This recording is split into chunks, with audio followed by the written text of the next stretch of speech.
Live.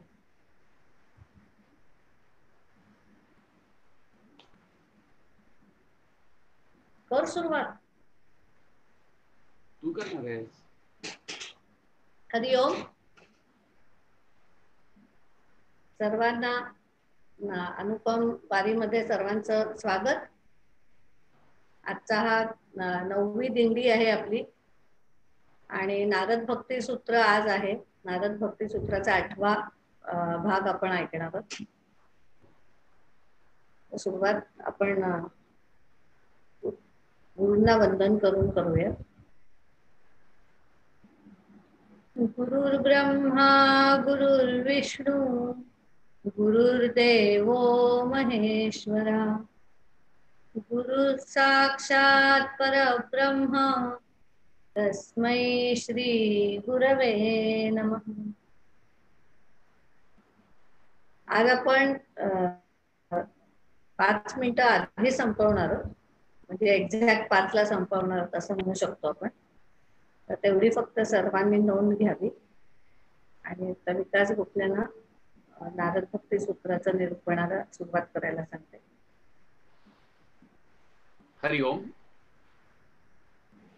मागच्या प्रवचनात म्हणजे 8व्या प्रवचनामध्ये आपण जे भक्तीचे 2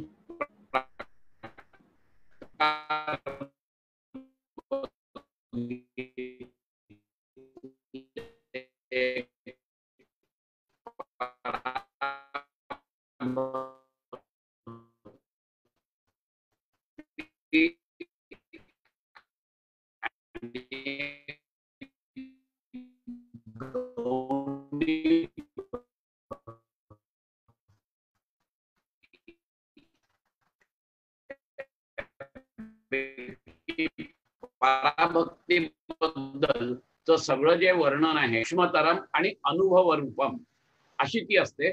आणि अशी एकदा ती पराभक्ती प्राप्त झाली की जो भक्त असतो त्या भक्ताला दुसरं काही सुचतच नाही. तर तो काय करतो तर तेही आपण पुढच्याच लगेच सूत्रात बघितलं. तत्प्राप्य तदेव अवलोकयती तदेव शृणोती तदेव भाषयती आणि तदेव चिंतयती. म्हणजे तो त्याच गुणगान गात असतो, त्यालाच बघत असतो, त्याची स्तोत्र ऐकत असतो. सगळीकडे त्याला फक्त आणि फक्त त्याचा नारायण त्याचा भगवंतच दिसत असतो, दुसरं काहीच नसतं. त्याची जी कर्म होतात ती कर्म सुद्धा तो नाही करत, तर तो भगवंतच करतोय असं त्याला वाटतं. आणि म्हणून संपूर्णपणे तो त्या भगवंतामध्ये एकरूप झालेला असतो. ह्यालाच निर्बीज समाधी असं पतंजली मुनींनी सांगितलेलं आहे, यालाच कैवल्य असं सांगितलेलं आहे. या निर्बीज समाधीमध्ये काय होतं तर तो स्वतः असा राहतच नाही, तर तोच भगवंत बनतो. आणि जे काही त्याचे व्यवहार चाललेले असतात हे जणू काही भगवंत करतोय अशा पद्धतीनेच त्याचं वर्तन असतं सगळं. एका ह्यानी कवीनी फार सुंदर लिहिलंय की त्यावेळेला त्याची अवस्था कशी असते तर तूच देव मंदिरात भाव तूच या मनी शक्ती या करात तूच स्वप्न तूच लोचनी अंतरात तूच प्राण हृदय तूच प्रेरणा. या पद्धतीने त्याचं असतं की जे जे काही आहे ते सगळं तूच आहेस, मी असं नाहीच आहे. कारण त्या अहमच्या पलीकडे गेल्यानंतरच ही पराभक्ती. आणि म्हणून पराभक्ती ही करायची नसते, तर पराभक्ती जी आहे ही पराभक्ती होते, ती करत नसतात. समाधी अवस्थेमध्ये सुद्धा ध्यानाच्या अवस्थेत भगवंत पतंजली मुनींचं जर आपण बघितलं तर तेव्हाही असंच सांगतात की धारणेपर्यंत करणं असतं, परंतु ध्यान आणि समाधी ही होते. It happens. You are not suppose to do anything, you have to just look at this as a third person. त्या पद्धतीने ही होत असते. आणि म्हणून ही पराभक्ती जी आहे ही अनिर्वचनीय, त्याचा अनुभव नाही सांगतायत. ती प्रेमस्वरूप आहे एवढं नक्की, कारण की अतिशय प्रेमानेच तिला प्रेमापर्यंत पोचायचं असतं. खरं सांगायचं तर जसं आत्म्याला आत्म्यानेच ओळखायचं असतं, तसंच हे प्रेमातूनच प्रेमाला, अत्युच्च प्रेमाला, त्या परम प्रेम स्वरूप परमात्म्याला आपल्याला भेटायचं असतं. या पद्धतीने ही पराभक्ती असते. परंतु प्रश्न असा असतो की सगळ्यांना ही पराभक्ती मिळते का तर नाही मिळत. महर्षी नारद आपल्याला, देवर्षी नारद आपल्याला असं सांगतात की त्याच्यासाठी तुम्हाला गौणी भक्तीचाच अभ्यास करायला पाहिजे. म्हणजे पराभक्ती मिळवण्यासाठी अभ्यास कुठचा करायचा तर गौणी भक्तीचा, कारण पराभक्तीचा अभ्यास नाही करतायत, ती होते. गौणी भक्ती करायला पाहिजे. आणि गौणी कसं असतं ते माहितीये का, की झोप केव्हा लागते आपल्याला, जेव्हा झोप लागते तेव्हा आपल्याला कळत नाही झोप केव्हा लागली, परंतु ती झोप लागण्यासाठी आपल्याला नक्की प्रयत्न करायला लागतात. कळलं की नाही. उद्या आपण समजा हॉलमध्ये गप्पा मारत असू सगळ्यांशी, आपल्याला झोपेची वेळ झाली आहे किंवा आता आपल्याला झोप येते असं समजा थोडंसं जरी वाटलं, तरी देखील आपण जर का तशाच गप्पा मारत राहिलो तर झोप नाही येणार. मग आपण काय करतो, त्या गप्पातून बाहेर येतो, आपल्या बेडरूम मध्ये जातो. बेडरूम मध्ये गेल्यानंतर मग आपण एसी ऑन करतो, नंतर लाईट्स ऑफ करतो, अतिशय बारीक लाईट ठेवतो, ही सगळं जे आहे ना, आणि नंतर मग आपण पडतो आणि फक्त आराधना करतो झोपेची. पण ती झोप नक्की केव्हा लागते हे आपल्याला कळत नाही. पण हे जर का सगळं केलं नाही तर झोप नक्की लागणार नाही, हेही तेवढीच गोष्ट खरी आहे. परंतु केव्हा झोप लागली हे मात्र कळत नाही. सकाळी उठल्यावर फक्त आपल्याला कळतं, अरे केव्हा झोप लागली, आपण बोलतोय काय माहिती केव्हा झोप लागली. पण मग असं डोळे मिटून होतो आणि आर्ततेने त्याची आराधना करत होतो आणि केव्हा झोप लागली कळलं नाही मला. एक्झॅक्टली त्याच पद्धतीने पराभक्ती होत असते. आणि ती पराभक्तीला कारणीभूत काय होतं, तर ही गौणी भक्ती असते. जसं आपण म्हटलं तसं की हॉलमधून गप्पा टप्पांमधून उठून बेडरूम मध्ये येणं, बेडरूम मध्ये आल्यानंतर लाईट ऑफ वगैरे करणं, लाईट ऑफ केल्यानंतर आपल्या पलंगावर पडून राहणं, डोळे मिटून राहणं आणि नुसतं आर्ततेने त्याची वाट बघत बसणं, हे जे 3 प्रकार आहेत ना, आणि मग ती केव्हा लागते आपल्याला माहित नाही. तेच प्रकार खरं सांगायचं तर यांनी गौणी भक्तीत सांगितलेले आहेत. त्या याच्यासाठी त्यांनी सूत्र काय सांगितलंय, गौणी त्रिधा गुणभेदात आर्तादी भेदात वा. म्हणजे काय असतं, ही गौणी भक्ती जी आहे, ही गौणी भक्ती गुणाच्या आधिक्यानुसार 3 प्रकारची असते. आता गुण आपल्याला माहिती आहे, त्या प्रकृतीमध्ये सत्व रज तम हे 3 गुण आहेत. या 3 गुणांच्या आधिक्याप्रमाणे आपली भक्ती असते. एकतर सात्विक भक्ती असते, राजसिक भक्ती असते किंवा तामसिक भक्ती असते, किंवा आर्ततेच्या प्रकारानुसार. म्हणजे थोडक्यात म्हणजे त्याला भगवंत मिळण्याची जी काही आर्तता आहे त्या आर्ततेनुसार त्याची आर्त, जिज्ञासू आणि अर्थार्थी अशी 3 प्रकारची भक्ती असते ती. तर ह्या 3 प्रकारच्या भक्तीत म्हणजे एक तर गुणाच्या आधिक्याप्रमाणे, आणि दुसरं अशी आहे की जी काही आपली भगवंताला भेटण्याची पराभक्तीची जी काही आपली इच्छा आहे त्या इच्छेप्रमाणे त्या भक्तीचे 3 प्रकार केलेले आहेत गौणी भक्तीचे. गौणी म्हणजे गुणांवर आधारित असते. आपलं हे संपूर्ण विश्व जे आहे हे त्रिगुणात्मक आहे. आमची भक्ती सुद्धा त्रिगुणात्मक असते आणि पराभक्ती ही गुणातीत आहे, हे लक्षात घ्या. ती म्हणजे सायुज्यता मुक्ती आहे. पराभक्ती म्हणजे सायुज्यता मुक्ती, हे लक्षात घ्या तुम्ही. परंतु त्याच्या आधीच्या ज्या मुक्ती आहेत आपल्याला माहिती आहे 4 मुक्ती आहेत, सलोकता, समीपता, स्वरूपता आणि सायुज्यता. कळलं की नाही. आता ही सलोकता आणि समीपता, सलोकता मुक्ती म्हणजे काय असते, त्याचं लक्षण काय आहे सलोकता मुक्तीचं, तर एवढंच मला माहिती असतं की या संपूर्ण चराचराचा स्वामी आहे कोणीतरी. तो कोण आहे मला अनुभव नाही त्याचा, तो भगवंत कोण आहे, तो परमात्मा कोण आहे याचा मला अनुभव नाहीये, परंतु मला एवढं माहिती आहे की कोणीतरी आहे आणि हा स्वामी आहे, माझ्या देहाचाही स्वामी तोच आहे. आणि ही जेव्हा तुमची इच्छा बळकट होते किंवा ही तुमची धारणा जेव्हा बळकट होते त्यावेळेला तुमची सलोकता मुक्ती झाली असं म्हणतात. सलोकता मुक्तीचं खरं लक्षण काय असतं, तर जीवनाबद्दल ज्या तक्रारी असतात ना त्याच निघून जातात. तक्रारच नसते, कारण माझं नाहीच आहे हे. हा देह जो आहे याचं स्वामित्व दुसऱ्यांकडे आहे, तो स्वामी दुसरा आहे. मी मागच्या प्रवचनात तुम्हाला एक उदाहरण दिलं होतं की कार आणि कारचा मालक, मी जातोय रस्त्यावरून, माझी कार बिघडली तर कारला काहीच नाही, कार तिथेच थांबते, कारण त्याचा स्वामी मी आहे. त्यामुळे मी धावपळ करणार सगळी, मग कार तो मेकॅनिकला आणणार, मग मेकॅनिक चालू करणार आणि मेकॅनिकने चालू केले की परत कार धावणार. स्वामित्व कार म्हणते की ठीक आहे आता माझा स्वामी बघून घेईल मला.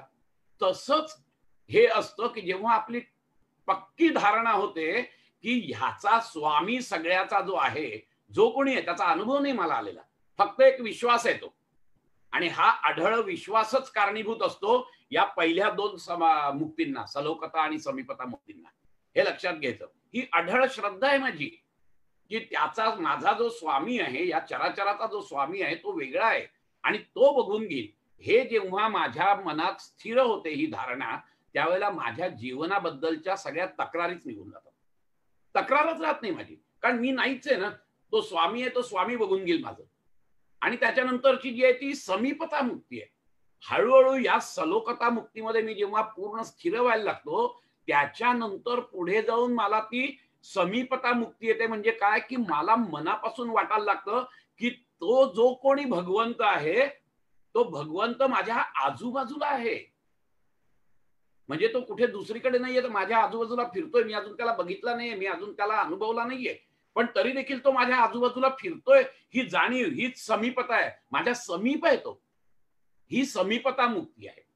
या समीपता मुक्तीचं लक्षण काय असतं, तर माझी चिंता किंवा माझे भय वगैरे सगळं जीवनातलं निघून जातं, कारण तो जवळ आहे माझ्या.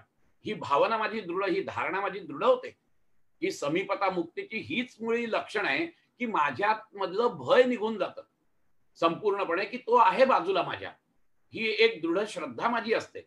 आणि म्हणून या दोन्हीही मुक्ती ज्या आहेत, या दोन्ही मुक्ती आढळ विश्वास किंवा आढळ श्रद्धेवर अवलंबून असतात. ही श्रद्धा आहे माझी. अनुभव नाही आला मला, पण तरी श्रद्धा आहे माझी. मी तुम्हाला मागे सांगितलं होतं, की भक्तीमध्ये 3 गोष्टी अनुस्यूत आहेत. एक जी आहे ती म्हणजे तुमचं भगवंतावरचं नितांत प्रेम. दुसरं जे आहे ती तुमची संपूर्ण शरणागती. आणि तिसरं जे आहे ती त्याच्यावरची संपूर्ण श्रद्धा. या 3 गोष्टींनी मिळून भक्ती होत असते. त्याच्यापैकी ही जी श्रद्धा आहे, ही श्रद्धा कारणीभूत होते सलोकता आणि समीपता मुक्तीला. आणि त्यानंतर येते ती स्वरूपता मुक्ती. अत्युच्च असं भगवंताबद्दलचं प्रेम जेव्हा उफाळून येतं, त्यावेळेला माझा जो काही सूक्ष्म देह असतो, तो सूक्ष्म देह त्या भगवंताचंच रूप धारण करतो. म्हणजे तो सूक्ष्म देहाला स्वरूपता प्राप्ती होते, त्या भगवंताचीच रूपात ते रूपांतरित होत असतं. आणि त्यामुळे हृदय मंदिरामध्ये माझ्या दुसरं कोणीच नसतं, तो फक्त भगवंत असतो. आणि मला त्या प्रेमाची, उत्कट प्रेमाची अतिशय सुंदर रीतीने मला त्याची अनुभूती येत असते. आणि ही जी अनुभूती आहे, ही अतिशय आनंददायी आहे. ह्याला स्वरूपता. सगळ्या गोपी ज्या आहेत, त्या गोपींची जी अवस्था होती ती स्वरूपता मुक्तीची होती. आणि म्हणून तर प्रत्येकीला वाटायचं की तो कृष्ण माझ्याबरोबर रास क्रीडा खेळतोय. कारण प्रत्येकीच्या हृदयामध्ये प्रत्येकीचं जे सूक्ष्म देह आहे, तर सूक्ष्म देहाने कृष्णाचाच आकार घेतलेला असतो. ती स्वरूप एकरूपता त्यांची झालेली असते, पण सूक्ष्म देहाची झालेली असते. इथे सुद्धा तो माझा भगवंत आहे हे प्रेम असतं, इथे द्वैत आहे. कळलं की नाही, की तो भगवंत माझा आहे, मी भगवंतावर प्रेम करतोय. भक्त आणि भगवंत हे द्वैत अजून आहे. पण इथे जी आहे, इथे सर्वोच्च आनंद प्राप्त मिळत असतो. इथे तो जो आनंद आहे, त्या आनंदाच्या डोहामध्ये आपल्याला माहिती आहे की संपूर्ण गोपी 24 तास त्याच्यामध्ये डुंबताना आपण बघतो. ही स्वरूपता मुक्ती आहे. आणि ही उत्कट अशा प्रेमानेच मिळते तुम्हाला. आणि त्यानंतरची जी मुक्ती आहे, की शेवट भक्त आणि भगवंत वेगळे राहतच नाहीत, तर तो भक्त त्या भगवंतातच विलीन होतो. ती सायुज्यता मुक्ती आहे. तिथे द्वैत नाहीये, तिथे अद्वैत आहे. आणि ही सायुज्यता मुक्ती जी आहे, ही संपूर्ण शरणागतीवर अवलंबून आहे. माझं प्रेम आहे, माझा भगवंत, माझं त्याच्यावर प्रेम आहे, हे सुद्धा निघून जातं. आणि नुसता त्याच्यामध्ये एकरूपता येते. ती एकरूपता येण्यासाठी माझ्यातला जो शेवटचा अहम आहे ना, तो अहम जायला लागतो. आणि तीच अंतिम शरणागती असते, की माझ्या अहमचंच मी समर्पण करत असतो. अहम समर्पणाची जी भावना आहे, ती भावना एकदा आल्यानंतर माणूस भक्त भक्त राहत नाही, तर तो भक्त भगवंतात विलीन होतो आणि तोच भगवंत होतो. मागे आपण बघितलं होतं, ज्ञानदेवांची एक ओवी बघितली होती आपण, सोडोनी मीठपणाचा लोभू, मिठे सिंधुत्वाचा घेतला लाभू, तेवी अहम देवोनी मी शंभू, शांभवी झालो. भक्ताची सायुज्यता मुक्तीची ही अवस्था असते. आता ही जी अवस्था आहे, ही अवस्था संपूर्ण शरणागतीशिवाय होऊ शकत नाही. आणि म्हणून मी मगाशी म्हटलं तसं भक्ती 3 गोष्टींनी अनुष्ठित असते. एक म्हणजे श्रद्धा, पूर्ण विश्वास त्याच्यावरचा, दुसरं अत्युच्च असं प्रेम, आणि तिसरं संपूर्ण शरणागती. त्यावेळेला तुम्हाला या 4ही मुक्तींचा अनुभव घेता येतो. आढळ श्रद्धेने तुम्हाला सलोकता आणि समीपता मुक्ती मिळते. आत्यंतिक भगवंताच्या प्रेमाने तुम्हाला स्वरूपता मुक्ती मिळते. आणि संपूर्ण शरण भावाने जेव्हा त्याच्याकडे जाता, त्यावेळेला तुम्हाला सायुज्यता मुक्तीची सर्वोच्च असं जे प्रेम आहे, पराभक्ती ज्याला आपण म्हणतो, त्या पराभक्तीची तुम्हाला साध्य होत असतं आणि त्या याच्यात तुम्ही स्वतःचे असे राहतच नाही, तर तुम्हीच भगवंत बनता. ही जो प्रकार आहे, परंतु ह्याच्यासाठी या सायुज्यता मुक्तीसाठी जाण्यासाठी भगवंत, कारण सायुज्यता मुक्ती केव्हा येईल आपल्याला माहित नाहीये. तुमची तयारी पाहिजे. जसं मी म्हटलं तसं, की झोप केव्हा येईल माहित नाहीये, परंतु झोप येण्यासाठी मला आधी सगळं करायला पाहिजे. मला त्या हॉलमधून उठून जायला पाहिजे. त्या गप्पा टप्पा कितीही चांगल्या असू देत, तिथून उठून निघून यायला लागेल मला जर झोपायचं असेल तर. तेव्हा आल्यानंतर नुसतं तिथे रूम मध्ये येऊन उपयोग नाहीये. मला ते लाईट्स ऑफ करावे लागतील. ही सगळी वातावरण निर्मिती मला करायला पाहिजे. बरं, नुसतं तेवढं नाही चालणार. त्यानंतर मग मला पलंगावर लेटून राहावं लागणार आहे, झोपून राहावं लागेल आणि पूर्णपणे आर्ततेने त्याची मला आराधना करावी लागेल. आणि त्या आराधनेमध्ये केव्हा झोप लागेल मला माहित नाहीये. अक्षरशः तीच अवस्था पराभक्तीची असते, की मला आधी गौणी भक्तीचा अभ्यासच केला पाहिजे. आणि मग ती गौणी भक्ती कशी आहे, तर नारद मुनींनी आम्हाला सांगितलंय की ती गुणाच्या आधिक्याप्रमाणे 3 प्रकारची आहे. एक तर सत्व, रज किंवा तम भक्ती असते, किंवा भगवंताला भेटण्याचा जो तुमचा उद्देश असतो, त्या उद्देशाला अनुसरून आर्त, जिज्ञासू आणि अर्थार्थी असते. आता आर्त भक्त म्हणजे कोण? जो सात्विक मनोवृत्तीचा आहे तो आर्त असतो. आर्त म्हणजे काय असतं ते, की त्याला कशाचीच भौतिक गोष्टींबद्दल पूर्ण वैराग्य प्राप्त झालेलं असतं त्याला. आणि कधी कधी त्या अत्युच्च प्रेमामध्ये तो केव्हा तरी त्या भगवंताचा साक्षात्कारही त्याला होत असतो, परंतु वासना अजून शिल्लक असतात, त्यामुळे परत तो तिथून इथे येतो. शाश्वत अशी त्याला तो साक्षात्कार नाही होत, परंतु त्याला त्याची चव मिळालेली असते. आता परिस्थिती या या भक्ताची अशी होते की ते तर चाखलेलं आहे, जे परम सुख आहे ते चाखलेलं आहे, पण आता ते मिळत नाहीये. आणि जगाबद्दल तर पूर्णपणे वैराग्य प्राप्त झालेलं आहे. अशा विचित्र अवस्थेत तो भक्त असतो आणि म्हणून तो आर्ततेने भगवंताची आराधना करत असतो, की भगवंता मला परत तोच अनुभव दे, कायमस्वरूपी तो अनुभव दे. ह्या आर्ततेने तो टाहो फोडत असतो, कारण त्याला एकदा मिळालेली असतो तो अनुभव. पातंजली योगसूत्रामध्ये जे अडथळे सांगितले त्यातला शेवटचा अडथळा आहे तो अनवच्छिन्न.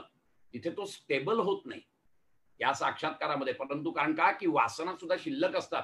त्या वासना ज्या शिल्लक असतात त्या सात्विक वासना असतात. त्या सात्विक वासना जरी असल्या तरी त्या वासनाच आहेत.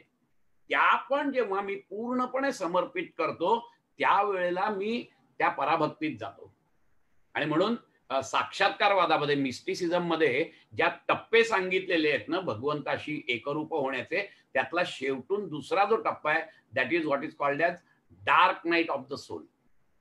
की त्या भक्ताला, म्हणजे ती वैऱ्याची रात्र असते त्याची, dark night of the soul, की त्या भक्ताला एकदा साक्षात्कार, दोनदा साक्षात्कार झालाय पण आता होत नाहीये, कारण त्याच्या वासना अजून शिल्लक आहेत. सात्विक असल्या तरी त्या शिल्लक आहेत वासना, आणि त्यामुळे तो होत नाहीये. आणि या साक्षात्कार मिळाल्यामुळे तो पूर्णपणे भौतिक जगताच्या बाबतीत पूर्णपणे वैराग्य प्राप्त झालेला असा आहे. त्यामुळे तिकडे त्याचं मन जात नाही आणि इकडे त्याला भगवंत मिळत नाही. अशा विचित्र अवस्थेत तो असतो आणि त्या अवस्थेमध्ये तो आर्ततेने पुकार करत असतो भगवंताचा, की भगवंता ये, मला तुझ्यात घे. हा आर्त भक्त असतो, पूर्ण सात्विक भक्त असतो तो. दुसरा जो असतो तो राजसिक भक्त असतो. त्याला कळलेलं असतं की या विश्वामध्ये कुठली तरी एक शक्ती अशी आहे की जी हा सगळा गाडा चालवते. मी मागे म्हटलं होतं तुम्हाला तसं, की हा कॉस नाही येत आहे, कॉस्मॉस आहे. याला नियम आहेत, याला संपूर्ण नियमाने बांधलेलं हे विश्व आहे. आणि मग हे नियमाने बांधलेलं विश्व जर असेल तर त्याचा नियंता सुद्धा कोणीतरी असला पाहिजे, हे त्या जिज्ञासू भक्ताला कळलेलं असतं. पण त्याला त्याचा अनुभव तर नसतोच आलेला, परंतु तो अजूनही त्याच्याबद्दल जास्त माहिती मिळवायचा प्रयत्न करत असतो. आणि त्यासाठी तो काय करत असतो, तर तो मग ग्रंथ वाचतो, गुरुकडे चर्चा करतो, बरंच काय काय करतो. तो बुद्धीच्या स्तरावर तो असमाधानी असतो, हे लक्षात घ्या तुम्ही. आणि म्हणून ती जी असमाधानाची जी ही आहे, अपूर्णतेची जी भावना आहे ती अपूर्णतेच्या भावनेतून तो जास्तीत जास्त ग्रंथ वाचन करतो, चिंतन मनन करतो आणि जास्तीत जास्त त्या भगवंताला समजून घेण्याचा प्रयत्न करतो बुद्धीच्या स्तरावर. तो जो भक्त असतो तो भक्त रजोगुणी असतो आणि त्यालाच नारदांनी जिज्ञासू भक्त असं म्हटलेलं आहे. आणि तिसरा जो भक्त आहे तो भक्त अर्थार्थी आहे. तो आत्ताची जी भौतिक त्याची परिस्थिती आहे त्याबद्दल तो असमाधानी असतो आणि त्याबद्दल असमाधानी असल्यामुळे तो भगवंताकडे जातो आणि तो सगळ्या भौतिक गोष्टींसाठी मागणी करत असतो की भगवंता मला हे पाहिजे, मला ते पाहिजे, मला गाडी पाहिजे, मला बंगला पाहिजे, मला ह्या पद्धतीने तो त्याच्या मागे असतो. पण तरी देखील तो भगवंताला मानतो. नारदांनी सांगितलेलं आहे फार सुंदर हे की हे जे आहेत ना अर्थार्थी भक्त हे सुद्धा भक्तच आहेत. त्याचं कारण असं असतं की ह्यांची शरणागती आहेच. हे लक्षात घ्या तुम्ही की इथे सुद्धा शरणागती आहे. इथे सुद्धा ते मानतात की या देवाला मानतात. अगदी काळी जादू करणारी लोक सुद्धा भक्तच आहेत. नारद भक्ती सूत्राप्रमाणे, नारदांप्रमाणे. त्याचं कारण असं असतं की ते कुठच्या तरी काली मातेला नाही तर कुणाला तरी मानत असतात देवीला, त्याची पूजा अर्चा करतात. दरोडेखोर ते सुद्धा भक्तच असतात. कारण काही दरोडेखोर असे असतात की आलेली लुटलेली सगळी संपत्ती पहिले त्या देवीच्या चरणी अर्पण करतात ते. आणि बहुतेक जर तुम्ही बघाल हे काळ्या जादूवाले, दरोडेखोर वगैरे या सगळ्यांच्या ज्या आहेत ना या देव्या असतात. कारण देवी हे शक्तीचं प्रतीक आहे, हे लक्षात घ्या तुम्ही. त्या शक्तीला ते उपासना करत असतात शक्तीची आणि त्यांचा ठाम विश्वास असतो की हिच्या आशीर्वादाने माझ्या ह्याच्यात आहेत. हे तर एक्स्ट्रीम केसेस मी सांगितल्या.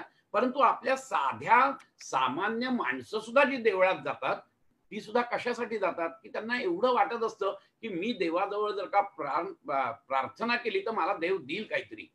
हा एक विश्वास असतो त्यांना. आणि मी म्हटलं तसं की भक्तीमध्ये श्रद्धा आहेच. त्यामुळे त्या भक्तीतल्या 3 गोष्टीतला एक भाग ते घेतात. त्यांचं देवाजवळ प्रेम नसतं एवढं, परंतु त्यांची एक श्रद्धा अशी असते की बाबा मी याच्यावर जर का याची पूजा अर्चा केली तर हा आपल्याला देईल काहीतरी. आणि म्हणून नारद म्हणतात हा देखील भक्तच आहे. आणि त्यानंतर मग म्हणजे थोडक्यात असं आहे की ही तामसिक भक्ती आहे. परंतु तामसिक जरी असली तरी तो तामसिक भक्त पराभक्तीला जाणार नाही नक्कीच. पण तामसिक भक्त हळूहळू हळू करत राजसिक भक्तीला येऊ शकतो, म्हणजे जिज्ञासू होऊ शकतो. आणि तो राजसिक भक्त मग अजून काहीतरी साधना करून, भक्तीची साधना करून तो आर्तभक्त होऊ शकतो. आणि मग आर्तभक्त जेव्हा संपूर्ण त्याच्या उरलेल्या सुद्धा वासना या संपूर्णपणे त्या भगवंताला समर्पित करतो त्यावेळेला तो पराभक्तीत जातो. पराभक्ती म्हणजे पूर्ण एकरूपता आहे, हे लक्षात घ्या. तो अत्युच्च क्षण आहे किंवा आमच्या जीवनाचं अंतिम ध्येय ते आहे की ती सायुज्यता मुक्ती, की एकरूपच झालेलो असतो आम्ही. एक आठवली म्हणून एक गोष्ट सांगतो. याला आपल्या पुण्याच्या आधी काय मोरया गोस्वामीचं जे हे आहे ना, तर मोरया गोसावी जे होते हे अतिशय गणेश भक्त होते. चिंचवडला तुम्ही गेलात तर त्यांचं खूप सुंदर मंदिर आहे, कळलं की नाही. आणि मोरया गोसावी इतके गणेश भक्त होते की ते कधीही मोरगावच्या गणपतीला गेले नाहीत असं होत नाही. दरवर्षी जायचे. हळूहळू त्यांचं वय वाढत गेलं. तिथून ते पायी जायचे, चिंचवडवरून पायी मोरगावला जायचं. आणि नंतर नंतर त्यांना होईन असं झालं. शेवट त्या गणेशाने सांगितलं, अरे तू कशाला येतो? नाही म्हणे, तुम्हाला ही यात्रा केल्याशिवाय मला चैन पडत नाही. म्हणे नको करूस, मी तुझ्या घरी जन्म घेतो. त्यावेळेला त्यांचं वय 90 होतं मोरया गोस्वामी.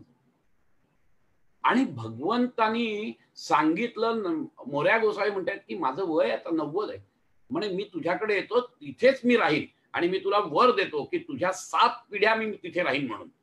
आणि त्यानंतर 90व्या वर्षी मोरया गोसावींना पुत्ररत्न झालेलं आहे आणि म्हणून त्याचं नाव त्यांनी चिंतामणी असं ठेवलंय. म्हणून मोरया गोसावींचा जो हे आहे त्याच्यानंतर चिंतामणींची मुलं अशी 7 जी आहेत ही सगळी गणेश भक्त आहेत. तुम्ही जर कधी चिंचवडला गेलात तर आवर्जून मोरया गोसावीच्या मंदिरात जा. त्यानंतर मग तिथून ते जिथे राहायचे त्या वाड्यात जा. पेशव्यांनी त्यांना तो वाडा दिला होता, अतिशय सुंदर वाडा आहे. तर हे जे चिंतामणी महाराज होते हे देखील आपल्या वडिलांप्रमाणेच अतिशय गणेश भक्त होते. अत्युच्च प्रकारची भक्ती त्यांची त्या गणेशाशी होती. आणि हे तुकाराम आणि रामदास स्वामींच्या समकालीन. कळलं की नाही? एकदा तुकाराम महाराज आणि रामदास स्वामींना विचार आला की यांची एवढी हे आहेत चिंतामणी महाराज, आपण एकदा जायला पाहिजे एवढ्या थोर भक्ताकडे. आणि म्हणून ती दोघं जण इकडे चिंचवडला येतात त्यांची भेट घेण्यासाठी. म्हणून भेट घेतल्यावर त्या तिघांनाही खूप आनंद होतो.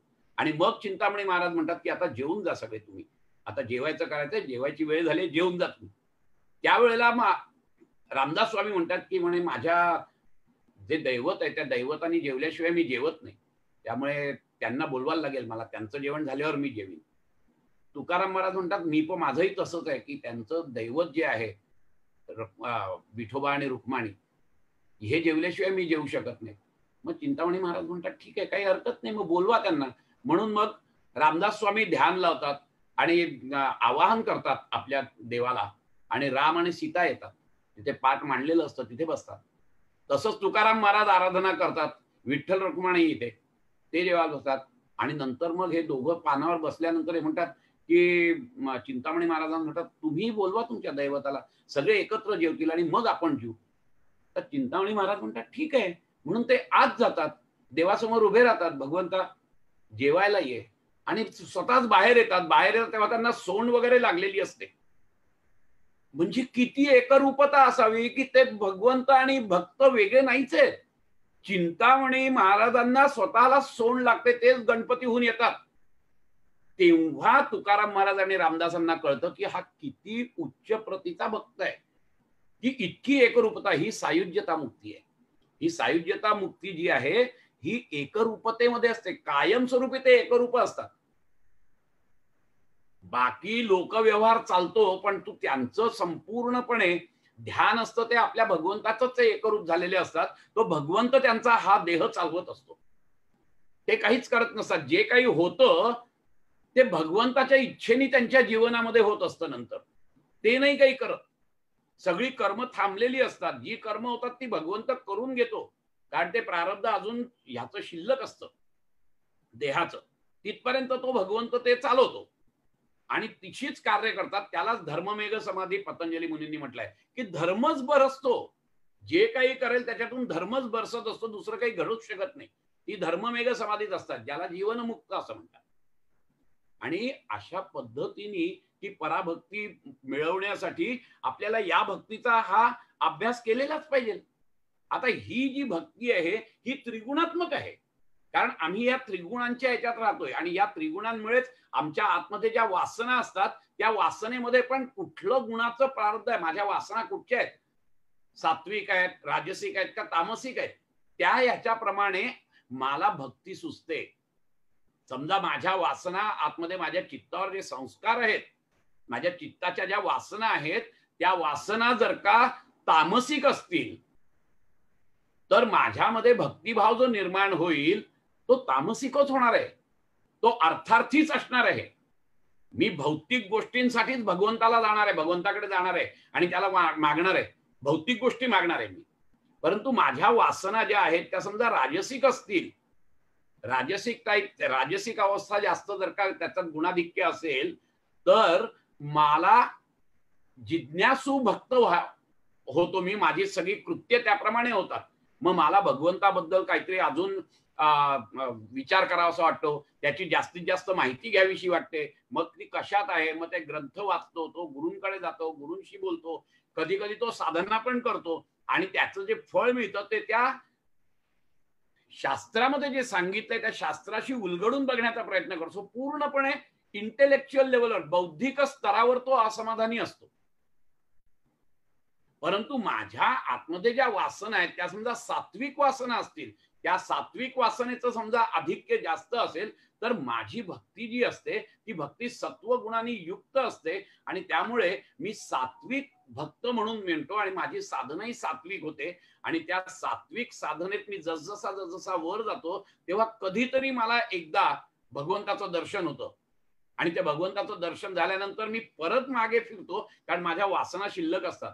पण त्या सात्विक भावामुळेच मला भगवंताचं एकदा तरी दर्शन होतं. देवाची द्वारी उभा क्षणभरी तेने मुक्तिचारी साधियेला आपण हरिपाठात बघितलेलं आहे. ह्या क्षणभर त्याला झालं ना तरी देखील त्याला ते जाणवतं, पण तो तिथे खूप काळ राहू शकत नाही, कारण की माझ्या वासना अजून शिल्लक आहेत. आणि त्या वासना शिल्लक असल्यामुळे तो तिथे राहण्याचं त्याच्यात ताकद नसते तेवढी, परंतु त्याला ती गोडी लागते. नक्की भगवंताची एकरूप होणं म्हणजे काय, सायुज्यता मुक्ती म्हणजे काय, याचा प्रत्यक्ष अनुभव तो घेतो.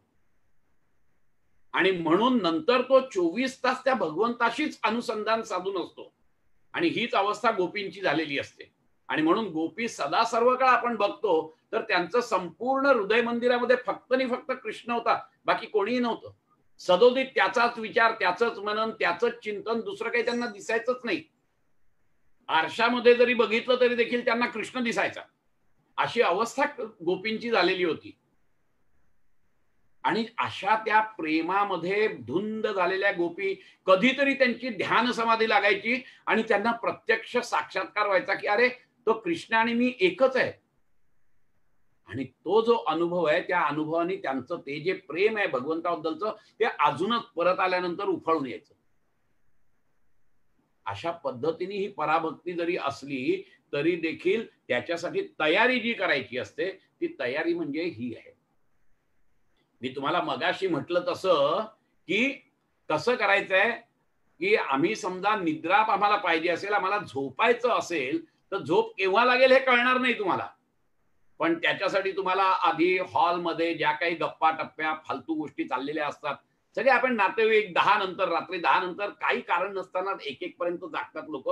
आणि मी प्रांजळपणे सांगतो 10 ते 1 ज्या काही चर्चा चालतात त्याच्यामध्ये काहीही कन्स्ट्रक्टिव्ह नसतं. पण मग जर का मला झोप पाहिजे असेल, गाढ झोप पाहिजे असेल तर ती जी रात्रीची वेळ आहे मग मला तिथून उठावं लागतं. मग ते जे उठणं आहे ना ते उठणं म्हणजेच माझी अर्थार्थ भक्ती आहे. की ते जे भौतिक गोष्टींसाठी आहे ती भौतिक गोष्ट हळूहळू सोडायची आहे मला आणि फक्त एकच भौतिक गोष्ट धरायची आहे. मग तिथून मी इथे आल्यानंतर मी लाईट ऑफ करतो, हे करतो, सगळी वातावरण निर्मिती करतो.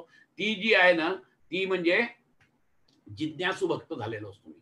आणि जेव्हा मी झोपतो आणि डोळे मिटून फक्त आणि फक्त आराधना करतो त्या निद्रेची, ती म्हणजे आर्त भक्ती असते. आणि मग त्यानंतर केव्हा झोप लागते माहित नाही. तसंच ते असतं की आर्त भक्त जेव्हा आर्ततेने त्याची आराधना करत असतो तेव्हा केव्हा त्याला साक्षात्कार खटकन होईल हे कळत नाही. क्षणभरी त्याने मुक्तिचारी साधेला देवाचे, ते देवाच्या द्वारात राहणं म्हणजे काय क्षणभर की ते तेवढ्यात एक असा झटकन हे येऊन जातो की तो स्वतःचं अस्तित्व विसरून जातो भक्त आणि तो पूर्णपणे त्याच्यात एकरूप होतो. परंतु तो जास्ती वेळ तिथे थांबू नाही शकत कारण ती शक्ती कमी पडते, कारण वासना शिल्लक असतात अजून. आणि ज्या वेळेला त्याही वासना तो भक्तीची अजून अजून साधना करून जेव्हा संपूर्ण त्या वासना ज्या आहेत त्या वासना भगवंताला अर्पण करतो त्यावेळेला मात्र त्याच्या वासना त्याच्या चित्तामध्ये कुठच्याच वासना नसतात आणि ज्या काही असतात त्या फक्त प्रभू प्रेम असतं आणि त्याच्यातच तो जिंकून राहतो. हा जो प्रकार आहे हा प्रकार करण्यासाठी ती पराभक्ती येण्यासाठी तुम्हाला गौणी भक्तीच करायला पाहिजे, त्याशिवाय होणार नाहीये. आणि म्हणून अभ्यास जो करायचा तो अभ्यास गौणी भक्तीचाच करता येतो, बाकी कुठला करता येत नाही. अभ्यास करायचा तो गौणी भक्तीचाच, बाकी कुठचाही अभ्यास होऊ शकत नाहीये. त्या पराकोटीला पोहोचण्यासाठी जी तयारी केली पाहिजे आणि त्या तयारीच्या त्या टप्प्याला निम्नस्तरीय गौणी भक्ती म्हणतात. ही निम्नस्तरीय गौणी म्हणजे काय की ती गुणांमध्ये असते. कळलं की नाही? दुय्यम प्रतीच्या भक्तीला गौणी भक्ती म्हणतात कारण ती गुणाशी संबंधित आहे. एक तर सत्वगुणाशी आहे, एक तर रजोगुणाशी आहे किंवा तमोगुणाशी आहे. या गुणाशी संबंधित ही माझी भक्ती असते. परंतु गुणातीत जर व्हायचं असेल तर मला या त्रिगुणांचाच आधार घ्यायला लागतो. आणि समजा माझ्या वासना तामसिक असतील तर तामसिक वासनेचा भक्त सुद्धा पुढे हळूहळू साधना करून करून तो राजसिक भक्त होतो. राजसिक भक्तावरून तो सात्विक भक्त होतो आणि सात्विक भक्तानंतर परत साधना तशीच जर चालू ठेवली आम्ही तर तो गुणातीत भक्त होतो, म्हणजेच पराभक्तीला पोहोचतो. आणि हेच नारदांना सांगायचं आहे की भक्तीचा जर अभ्यास करायचा असेल तर तो फक्त गौणी भक्तीचाच करता येतो, बाकी कुठच्याही भक्तीचा करता येत नाही. आणि म्हणून या पद्धतीने माणूस जेव्हा अभ्यास करतो त्यावेळेला त्याला एक कळतं की हळूहळू पहिले त्याची श्रद्धा असते, मग त्याचं प्रेम असतं आणि त्याच्यानंतर मग त्याची शरणागती असते संपूर्ण. आणि ह्या तिन्ही मिळून पराभक्ती होत असते. अत्युच्च भक्ती जी असते ती अढळ श्रद्धा, उत्तुंग असं भगवंताबद्दलचं प्रेम आणि संपूर्ण समर्पण भावना, या तीन गोष्टींनी भक्ती होत असते. या तिन्ही गोष्टींचा जेव्हा अतिशय उच्च प्रकारचा भाव निर्माण होतो या तिन्ही बाबतीत, त्यावेळेला तो भक्त आपणहून पराभक्तीत जातो. तुम्हाला फक्त काय करायचं आहे, तर ही साधना करायची आहे, गौणी भक्तीची साधना करायची आहे आणि नंतर फक्त वाट बघायची. गौणी भक्ती करता करता सात्विक माणूस होतो आणि आर्त त्यांनी फक्त आराधना करायची असते, बाकी काहीही नाहीये. बाकी केव्हा येईल तुमच्या याच्यात तो साक्षात्कार तो माहित नाहीये. परंतु तुम्ही तुमची जी साधना आहे ती साधना मात्र नक्की चालू ठेवली पाहिजे. या पद्धतीने जे हे आहे ते मात्र नारद मुनी सांगतात की तिथे मात्र तुम्हाला काही करायचं नसतं. जे काही करायचं आहे ते गौणी भक्ती करायची आहे. एक तर राजसिक असेल, तामसिक असेल किंवा सात्विक असेल. पराभक्ती ही केली जात नाही, तर पराभक्तीत माणूस जातो आपणहून. जसं कैवल्यासाठी तुम्हाला करायची काही गरज नसते. निर्बीज समाधी जर साधायची असेल तर काहीच करायचं नसतं, ती होते. फक्त तुम्ही तुमचं ध्यान प्रक्रिया सतत चालू ठेवा. तसं सतत तुम्ही भक्ती चालू ठेवा. पराभक्तीत केव्हा जाल माहित नाही. आणि जेव्हा जाल तेव्हा तिकडचे संस्कार जेव्हा घेऊन याल त्यावेळेला मात्र ते संस्कार इतके दृढ असतात की आधीच्या सगळ्या संस्कारांना ते बाजूला सारतात आणि नंतर मग भगवंताचं आणि तुमचं जे नातं एक असतं ते इतकं अतूट होतं की 24 तास तुमचं अनुसंधान असतं भगवंताशी. आणि कधी कधी त्या 24 तासात केव्हा तरी तो प्रेमाचा अंकुर एवढा उफाळून येतो की तुम्ही तुमचे राहत नाही. आणि त्या क्षणात तुम्ही तुमचे राहत नाही, तुम्ही भगवंतामध्ये एकरूप झालेले असता, किंबहुना तुम्हीच भगवंत होत असता. हा जो प्रकार आहे हा अतिशय सुंदर रीतीने नारद भक्ती सूत्रामध्ये नारदांनी आम्हाला सांगितलंय की जे काही करायचं आहे ते तुम्हाला गौणी भक्तीच करायची आहे, बाकी दुसरी करायची नाहीये. आणि म्हणून नारद असं सांगतायत की पुढच्या सूत्रात की उत्तरस्मात पूर्वा श्रेयाय भवती. म्हणजे जी उत्तर भक्ती आहे, उत्तर जी दाखवलेली आहे ती पूर्वीच्या भक्तीपेक्षा, उत्तर भक्तीहून पूर्वोक्त भक्ती जी आहे ती अधिकाधिक कल्याणकारी असते. थोडक्यात काय असतं की तामसिक भक्तीतून राजसिक, राजसिकतून सात्विक आणि सात्विक मधून गुणातीत अशी जी भक्ती आहे ती जी आहे ती खूप महत्वाची असते. आणि म्हणून भक्तीच्या या पूर्ण ज्या आहेत की जो कोणी माणूस अर्थार्थी आहे, जो कोणी माणूस तामसिक भक्ती करतोय त्याने आपली भक्ती जर ठेवली तर तो भगवंतच त्याला मदत करत असतो राजसिक भक्तीकडे घेऊन द्यायचा. राजसिक भक्ती जेव्हा तुम्ही सतत चालू ठेवता तेव्हा तो भगवंतच तुम्हाला मदत करत असतो सात्विक भक्तीत जायला.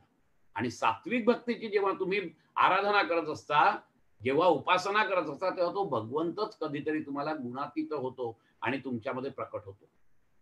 आणि हे आपल्याला भगवद्गीतेत पण सांगितलंय की तू जी काही कर्म करशील त्याच्यातून तुला उद्धरून जाण्यासाठी मीच आधार देणार आहे. त्यामुळे तुम्ही तुमची कर्म करा एवढंच त्यांना सांगायचं आहे. आणि म्हणूनच याच्यात ते हे असं म्हणतात. आता आपण जर का बघितलं तुम्ही तर आधीच्या आपल्या तीन म्हणजे ते दुसरं आपलं प्रवचन होतं की 3 व्याख्या सांगितलेल्या होत्या. गर्ग मुनींनी पहिले व्याख्या सांगितली होती, पराशर मुनींनी सांगितलेली पूजा आदिषु अनुरागः इति पराशरः. आता पूजा आदिषु म्हणजे काय की पूजा अर्चा करून हा तामसिक भक्त जो असतो तो पूजा अर्चा करतो आणि फक्त हे सांगतो की बाबा रे मला हे दे. हा जो भक्त आहे हा पराशर मुनींचा जो काही भक्त आहे तो भक्त तामसिक स्वरूपाचा आहे, अर्थार्थी आहे तो. आणि दुसरा जो भक्त आहे तो कथा आदिषु अनुरागः. आता तो जो आहे दुसरा भक्त कथा आदिषु म्हणजे त्याचंच वर्णन करणं, ते ऐकणं, श्रवण करणं किंवा सांगणं, त्याचं गुणगान गाणं, त्याच्या लीलांचं कौतुक करणं, हे सगळे जे प्रकार आहेत हे सगळे प्रकार हे राजसिक भक्त जो आहे किंवा जिज्ञासू भक्त आहे ह्याला लागू पडतात. आणि तिसरा जो भक्त आहे तो आत्मरती अन्य अविरोधेन शांडिल्य. म्हणजे माझ्या आत्म्याच्या अनुभवाच्या मध्ये न येणारी जी काही माझं प्रेम आहे ते प्रेम म्हणजे भक्ती आहे. हे जे काही शांडिल्यांनी सांगितलं आहे हे सात्विक भक्ताचं लक्षण आहे. तुम्हाला जर आठवत असेल तर दुसऱ्या प्रवचनामध्ये आपण या व्याख्या घेतल्या आहेत, या तिन्ही व्याख्या, आणि या तिन्ही व्याख्यांना एकत्रित करून नारदांनी त्यांची व्याख्या टाकली आहे. नारदातु तदर्पिता अखिल आचारिता तद्विस्मरणे परम व्याकुलता इति, ही त्यांनी सांगितलेली आहे. या तीन ज्या भक्तीच्या या आहेत, या तुम्हाला इथे जोडता येतात. जिज्ञासू, आर्त जिज्ञासू आणि अर्थार्थी, या तिघांसाठी या तीन आहेत. आणि भगवंतांनी जी सांगितलेली आहे, नारदांनी जी सांगितलेली आहे, ती पराभक्तीची अवस्था सांगितलेली आहे, की एक क्षण जरी मला त्याचं विस्मरण झालं तर देखील मी परम व्याकुलता इति, आणि माझी सगळी कर्म जी आहेत ती सगळी कर्म त्याला अर्पण करताय. नारदातु तदर्पिता अखिल आचारिता, माझी सगळी कर्म जी काही आहेत ती सगळी त्याला अर्पण करायची आहे. आणि त्याच्या विस्मरणाचा एक जरी क्षण आला तरी तद्विस्मरणे परम व्याकुलता इति, अतिशय व्याकुळ होणं ही खरी भक्ती आहे, असं नारदांचं म्हणणं आहे. या तिन्ही भक्तींना कवेत घेऊन त्यांनी ही चौथी भक्तीची स्वतःची व्याख्या केलेली आहे. अतिशय सुंदर अशी ही व्याख्या आहे. ही गौणी भक्ती जी आहे, ही गौणी भक्तीच आपण करू शकतो. पराभक्ती ही होते. आपला अभ्यास जो असतो तो गौणी भक्तीचाच असतो. गौणी भक्तीचा अभ्यास जसा जसा जसा जसा तीव्र होत जाईल तसा तसा माणूस अर्थार्थीवरून जिज्ञासू, जिज्ञासूवरून आर्तभक्त होत राहतो. आणि नंतर तोही जेव्हा अभ्यास अजून चालू राहतो त्यावेळेला कधीतरी त्याला तो आत्मसाक्षात्कार होतो. त्या भगवंतामध्ये एकरूप होण्याचा प्रसंग त्याच्याजवळ येतो. आणि नंतर मग हळूहळू तशी जेव्हा ती होते त्यावेळेला असे वारंवार प्रसंग येतात एकरूपतेचे, आणि त्याचं चित्त हळूहळू शुद्ध होत जातं. आणि सगळ्या वासना गेल्यानंतर जे चित्त असतं त्याच्यामध्ये फक्त आणि फक्त भगवत प्रेम असतं, दुसरं काहीही नसतं. त्यावेळेला मात्र तो 24 तास भगवंताचाच होतो, जीवनमुक्त ज्याला आपण म्हणतो. आणि मग तो स्वतःचा असं त्याचं काहीच अस्तित्व राहत नाही. जे काही राहतं, जे काही तो करतो, जे काही समाजात वावरतो ते सगळं भगवंत त्याच्याकडून करून घेत असतो. त्याला त्याची जाणीव नसते. आणि जे काही तो करतो ते सगळं धर्म असतं. आणि म्हणून मी मगाशी म्हटलं त्यालाच धर्ममेघ समाधी पतंजली मुनींनी म्हटलेलं आहे, किंवा त्याला जीवनमुक्त वेदांतांनी म्हटलेलं आहे. मुक्ती तर मिळालेली आहे, सायुज्यता मुक्ती, पण अजून जीवन चालू आहे, त्या जीवनमुक्त. आणि म्हणून आपल्याला जी भक्ती करायची आहे ती भक्ती ही फक्त आणि फक्त आपल्याला गौणी भक्तीचाच अभ्यास करता येतो. आता ही जी गौणी भक्ती आहे, ही गौणी भक्ती जी आहे ती कशा पद्धतीने होते, तर साधना कशी करायची, त्यासाठी आता पुढची सगळे सूत्रात तो सांगतायत नारद मुनी आपल्याला. पहिलं काय सांगतायत की अन्यस्मात् भक्तौ सौलभ्यम, अन्न सर्व साधनांपेक्षा भक्ती मार्गामध्ये सुलभता आहे. बाकीची साधनं आपल्याला माहिती आहेत सगळी, या साधनेमध्ये सुलभता नाहीये का, तर नाहीये असं नाहीये, परंतु ह्याच्यात जी सुलभता आहे, कारण असं आहे की मी मागेही सांगितलं तुम्हाला की प्रेमच आहे. प्रेम घेऊनच जन्माला आम्ही आलोय, आम्हाला काही करायची गरज नाहीये त्याच्यासाठी. कळलं की नाही? जरी माणसाने अर्थार्थी भक्ती केली ना तरी देखील त्याला टप्प्याटप्प्याने राजसिक आणि सात्विक भक्ती ही भगवंतच मदत करत असतो. आणि म्हणून ती सर्वात सुलभ आहे असं त्यांनी सांगितलंय. का सुलभ आहे तर भगवंतच मदत करतो, तुम्ही फक्त या. ते जे काळी जादू करणारे सुद्धा असतात ना, त्यांना सुद्धा कुठेतरी त्या भगवंताबद्दलचं प्रेम असल्याशिवाय ते जात नाहीत तिथे. अशी लोक असतात की जे दरोडेखोर असतात, ते कोणाचाच विचार करत नाही, ते भक्त नाहीये. पण जे भक्त दरोडेखोरी करतायत परंतु जरी देखील त्यांची निष्ठा आहे एका त्या देवीवर, ते भक्तच आहेत. नारदांच्या मताने ते सुद्धा भक्त आहेत, कारण केव्हा तरी तोच देव त्यांना अर्थार्थीवरून किंवा तामसिक भक्तीवरून राजसिक भक्तीवर आणणार आहे. आणि म्हणून नारद म्हणतात की या सगळ्या भक्तीच आहेत, फक्त तुमचं काय पाहिजे तर तुमचं जे प्रेम आहे, जे तुम्हाला जन्मजात मिळालेलं आहे, आणि म्हणून ही सुलभ आहे भक्ती, कारण प्रेम घेऊनच आम्ही जन्माला आलोय. तर ते जे प्रेम आहे ते प्रेम भगवंताकडे वळवा. आणि म्हणून दरोडेखोर सुद्धा जे असतात किंवा काळी जादू करणारे सुद्धा जे असतात ना, त्यांचं सुद्धा प्रेम असतंच, परंतु त्यातलं काही प्रेम ते भगवंताकडे सोपवतात, काही प्रेम ते भगवंताकडे वळवतात. ते तामसिक भक्त असतील परंतु ते भगवंताकडे थोडं का होईना प्रेम वळवतात, आणि म्हणून भगवंतच त्यांना मदत करतो. त्या तामसिक भक्तीतून राजसिक भक्तीत जाण्यासाठी भगवंत स्वतःच मदत करत असतो आणि म्हणून ही सुलभ आहे. तुम्हाला तयारी नाही करायला लागत त्याची, काही तयारी करताच येत नाही तुम्हाला. तुम्ही कारण प्रेम घेऊन आलाय, तुम्ही भक्ती घेऊन आलाय, तुम्ही शरणागती घेऊन आलाय, तुम्ही विश्वास घेऊन आलाय. परंतु आमचा विश्वास, आमचं प्रेम, आमची शरणागती ही भगवंताच्या ऐवजी भौतिक गोष्टींकडे जाते आणि भगवंताकडे शून्य जाते. ती माणसं मात्र भक्त नाहीये. पण जरी यातलं थोडंसं काढून तुम्ही भगवंताकडे दिलं तरी देखील नारद म्हणतायत की तो सुद्धा भक्तच आहे. चाहे त्याचा संबंध जो आहे तो अर्थार्थी असू दे, त्याचा उद्देश जो आहे तो उद्देश भौतिक गोष्टी मिळवण्यासाठी असू दे, पण तरी देखील त्या भौतिक गोष्टी मिळवताना पण थोडंसं प्रेम, थोडीशी शरणागती आणि थोडीशी श्रद्धा तो भगवंताकडे वळवतोय. त्यामुळे भगवंतच त्याची काळजी घेतो की ही जर का त्यांनी भक्ती चालू ठेवली तर कधी ना कधीतरी भगवंतच त्याला मदत करतो आणि त्याला तो राजसिक भक्ताकडे पोहोचवतो. मग तो विचार करायला लागतो की नाही, याच्यात अजून मला काहीतरी त्या भगवंताबद्दल मिळालं पाहिजे, आणि मग तो राजसिक भक्त होतो.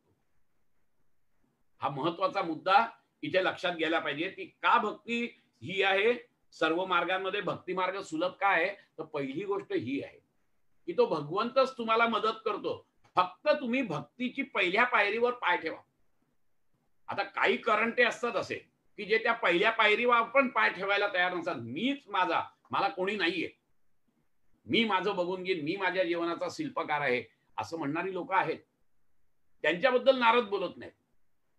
परंतु थोडं जरी विश्वास, थोडी जरी शरणागती, थोडं जरी प्रेम तुम्ही भगवंताकडे नेलं तरी देखील हळूहळू, आणि ते जर का प्रेम चालू ठेवली ती साधना, तर हळूहळू भगवंतच तुम्हाला मदत करतो. तुम्हाला करायची काही गरज नाहीये, भगवंतच मदत करतो तुम्हाला. आणि म्हणून ही सुलभ आहे. दोन गोष्टींसाठी सुलभ आहे. एक तर जन्मजात तुमच्याकडे प्रेम आहे, एक तर जन्मजात तुमच्याकडे शरणागती आहे, एक तर जन्मजात तुमच्याकडे श्रद्धा आहे, ती फक्त भगवंताकडे वळवायची आहे, म्हणून सुलभ आहे. आणि दुसरं, एकदा का भगवंताकडे वळली, चाहे ती अर्थार्थी असू दे, चाहे ती तामसिक भक्ती असू दे, त्या भक्तीमध्ये भगवंतच तुम्हाला मदत करतो, म्हणून सुलभ आहे. या दोन्ही अर्थाने ती सुलभ आहे, हे लक्षात घ्या तुम्ही. तसं इतर नाहीये. वेदांताचा अभ्यास करायचा असेल तर तुम्हाला साधन चतुष्टय करायला लागतं. विवेक, वैराग्य, शमदम, षटसंपत्ती आणि मुमुक्षत्व या गोष्टी आधी साध्य कराव्या लागतात आणि नंतर मग तुम्ही ज्ञानमार्गावर जाता. तुम्हाला योग मार्गात पुढे जायचं असेल तर तुम्हाला यम, नियम, आसन, प्राणायाम हे सगळं करावं लागतं. मनाला मुरड घालावी लागते आणि ती मुरड घालून मग तुम्हाला हे करायचं असं. That is what is called as psychic control. तो कंट्रोल असतो, तो करायला लागतो. त्यामुळे ध्यान मार्ग काय किंवा ज्ञान मार्ग काय, दोन्हीला तुम्हाला आधी तयारी करायला लागते. इव्हन कर्म मार्गामध्ये सुद्धा, कर्मयोगामध्ये सुद्धा तुम्हाला परिस्थिती तशी अनुकूल पाहिजे. तुम्हाला जे काही करायचंय कर्म, ते निष्काम कर्म होण्यासाठी तुमची श्रद्धा पाहिजे तिथे त्या कामामध्ये, आणि हे एवढं सोपं नाहीये. आणि म्हणून या दृष्टीने सुद्धा बघा, नारद सांगतायत की हे जे आहे भक्ती मार्ग हा सर्वात सुलभ आहे. कारण हा सर्वात सुलभ अशासाठी आहे की तुमच्याकडे उपजत हे गुण आहेत, आणि दुसरा अशासाठी आहे की एकदा का तुम्ही त्याची पहिल्या पायरीवर पाऊल ठेवलं की हळूहळू दुसरी, तिसरी, चौथी तोच मदत करतो तुम्हाला. त्या दृष्टीने हे अतिशय सुंदर आहे. पुढच्या ह्याच्यात ते असं सांगतात की प्रमाण अंतरस्य अनपेक्षत्वात स्वयं प्रमाणत्वात. म्हणजे ती स्वतःच, अन्य प्रमाणांची त्याला अपेक्षा नसते, ती स्वतःच प्रमाण असते. भक्ती भक्तीसाठीच असते, त्याला दुसऱ्या प्रमाणांची गरज नसते. जसं मी प्रेम करतो तर प्रेमाला प्रमाण काय आहे? काहीच नाही. प्रमाण, प्रेम करतोय आणि प्रेमच आहे, तेच प्रमाण आहे. हे प्रेम आहे माझं, हेच प्रमाण आहे. तुम्ही किती विवेकी झाला ह्याला मात्र प्रमाण लागतं, की तुम्ही किती पद्धतीने तुम्ही आत्म अनात्म भेद करू शकता, चांगलं वाईट भेद करू शकता, पाप पुण्य भेद करू शकता. प्रमाणाने सिद्ध होतं ते की तुमच्यात विवेक जागृत झालाय की नाही. प्रेमाचं तसं नसतं, प्रेमाला प्रमाण नाही लागत. वैराग्य, तुम्ही किती वैराग्यशील झालायत हे प्रमाणाने सिद्ध करता येतं की बाबा मला आता 5 ज्ञानेंद्रियांची ऐवजी फक्त 2च ज्ञानेंद्रियांबद्दल आसक्ती आहे, बाकीच्या बद्दल वैराग्य निर्माण झालाय. प्रमाण लागतं त्याला. प्रेमाला प्रमाण नाही लागत. प्रेम प्रेम आहे, त्यामुळे त्याला प्रमाणाची गरज नाहीये. नारद भक्ती सूत्रात फार सुंदर सांगितलेलं आहे. आणि म्हणून आपण जर बघितलं तर रामकृष्ण परमहंस हे अतिशय अज्ञानी होते, परंतु त्यांचं नितांत प्रेम होतं कालीमातेवर. ते अज्ञानी असले तरी देखील काही त्यांना माहिती पण नव्हतं काही, परंतु फक्त प्रेमाने ते जगले. बुद्ध हा राजपुत्र होता, सगळी सुखसोयी होत्या, पण तरी देखील फक्त प्रेम. कसलं हे आहे प्रमाण आहे त्याला? काही नाही, नुसत्या प्रेमाला काहीच प्रमाण नाही, फक्त प्रेम होतं भगवंताचं. आमचे सगळे संत मंडळी जर तुम्ही बघितलं तर ते सुद्धा फक्त प्रेमानेच हे होते. आमच्या महाराष्ट्रात तर सगळे 18 पगड जाती जमातीचे आपल्याला संत दिसतात. सगळे प्रेमानेच वर वर चढत गेलेले आहेत, कारण त्यांना दुसऱ्या प्रमाणांची गरज लागली नाहीये की मी हे केलं तर हे होईल, ते केलं तर ते होईल. आणि म्हणून भक्ती सुलभ का असते, तर हे त्याचं पहिलं उदाहरण आहे की त्याला प्रमाणाची गरज नाही, भक्ती स्वतःच प्रमाण आहे. त्याला दुसरं काय सांगतायत भक्ती सुलभ का असते, याचं अजून एक उदाहरण देतात. ते सांगतायत की शांती रूपात परमानंद रूपाश्च. भक्ती कशी आहे तर शांती रूप आहे आणि परमानंद रूप आहे. भक्ताच्या अंतःकरणापासून भगवंताच्या चरणाशी वाहणार जे भक्ती प्रेम आहे ते स्वभावताच परिपूर्ण आहे. भौतिक सुख काय करतं, भौतिक सुख तुम्हाला उत्तेजित करतं. तो परमानंद नसतो, तो आनंद असतो, पण तो आनंद क्षणिक आहे. ते उत्तेजित करतं, परम सुख तुम्हाला शांत करतं. हे जे शाश्वत सुख आहे त्यांनी शांती मिळते तुम्हाला. हे उत्तेजित करतं. भौतिक जगतामध्ये जे जे काही मी मिळवतो ते देखील आनंदच असतो माझा, परंतु तो दोन गोष्टी असतात. एक तर तो उत्तेजित करणारा असतो आणि दुसरं त्याच्यामध्ये शांती नसते आणि ते शाश्वत नसतं.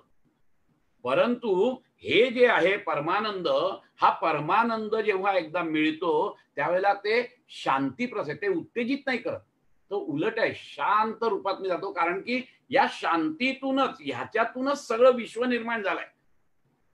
या शांतीतूनच पहिले आकाश निर्माण झालंय आणि आकाशाबरोबर शब्द निर्माण झाले. त्या आकाशानंतर मग वायू निर्माण झालाय, वायूतून मग तेज, तेजातून मग जल, जलातून मग पृथ्वी. अशा पद्धतीने ह्याचं जे आपण जगताची उत्पत्ती बघितली तर ती या पद्धतीने आहे. आणि त्या आकाश तत्व किंवा त्या शब्द तन्मात्रेच्या आधी काय आहे, तर आधी शांत आहे. त्या शांतीतूनच आलाय, त्या शांतीच्याच बेसवर हे सगळं विश्व आहे. आणि जेव्हा लय पावणार आहे तेव्हा ते परत त्या शांतीतच जाणार आहे. आणि म्हणून त्या शांतीचं जे काय आहे ते वर्णन नाही करतायत, त्या परमानंदाचं वर्णन नाही करतायत. आणि ती पराभक्ती शांतीरूप आणि परमानंद रूप असल्यामुळे त्या पराभक्तीचंही वर्णन नाही करतायत. अनिर्वचनीयम प्रेम स्वरूप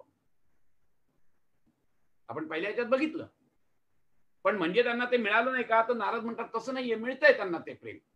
त्यांना तो आनंद मिळतोय, चिर आनंद मिळतोय, शाश्वत आनंद मिळतोय, शाश्वत शांती त्यांना पैदा झालेली आहे. फक्त त्याचं ते वर्णन करू शकत नाहीये. आणि म्हणून त्यासाठी त्यांनी फार सुंदर उदाहरण दिलं, मुका स्वादनवर. मुक्या माणसाने खीर खाल्ल्यावर तो ज्या पद्धतीने त्याचं वर्णन करू शकत नाही, कळलं की नाही, त्याच पद्धतीने आहे हे. त्या शांतीचं वर्णन नाही करू शकत माणूस, त्या परमानंदाचं वर्णन नाही करू शकत. आणि म्हणूनच ती जी भक्ती आहे, पराभक्ती जी आहे, ती पराभक्ती शांती रूप आणि परमानंद रूप आहे.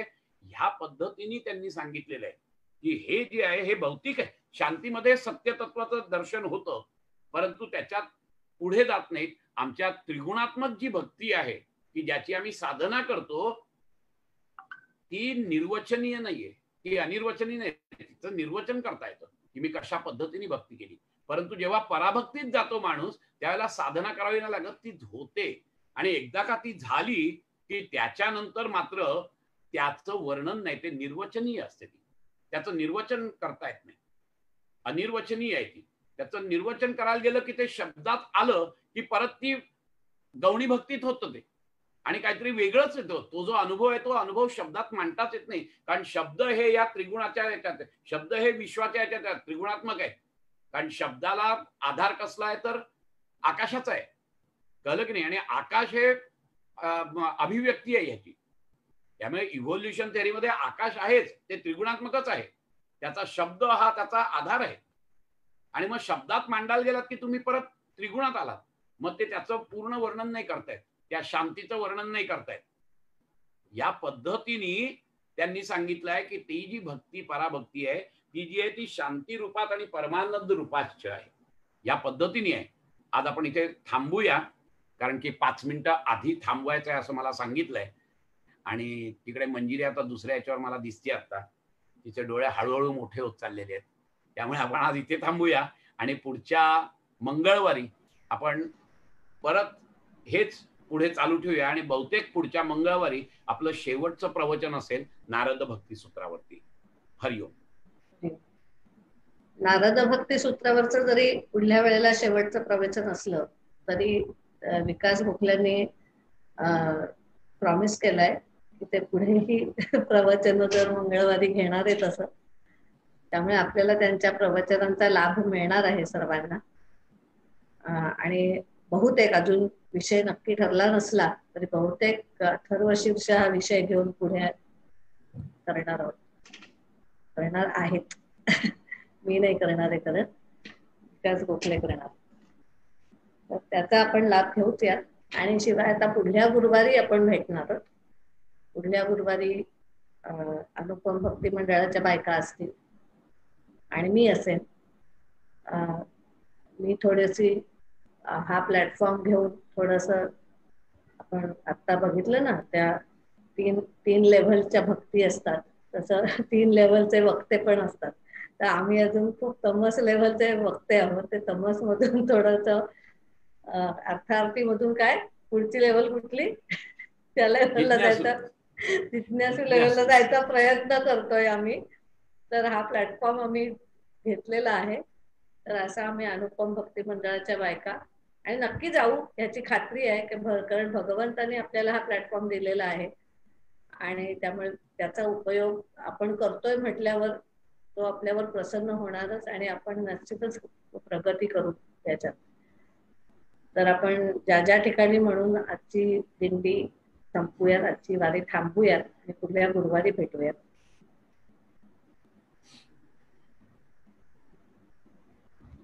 ज्या ज्या ठिकाणी मन जाय माझे त्या त्या ठिकाणी निज रूप तुझे. मिठे विते मस्तक ज्या ठिकाणी तिथे तुझे सद्गुरु पाय दोन्ही. भरोनी सद्भावाची अंजुली मिया ओबिया फुले मोकळी. अर्पिली अंघ्री उगली विश्वरूपाच्या. ये शरीरीची ये माती मेळवीन तये क्षिती. जेथे श्री चरण उभे ठाकती आराध्याचे. कुंडली कवर दे हरी विठ्ठल श्री ज्ञानदेव तुकाराम ज्ञानेश्वर महाराज की जय. भगवान गोपाल कृष्ण महाराज की जय. सब संतन की जय. जय जय रघुवीर समर्थ. पुढल्या गुरुवारी भेटूया. हरिओम.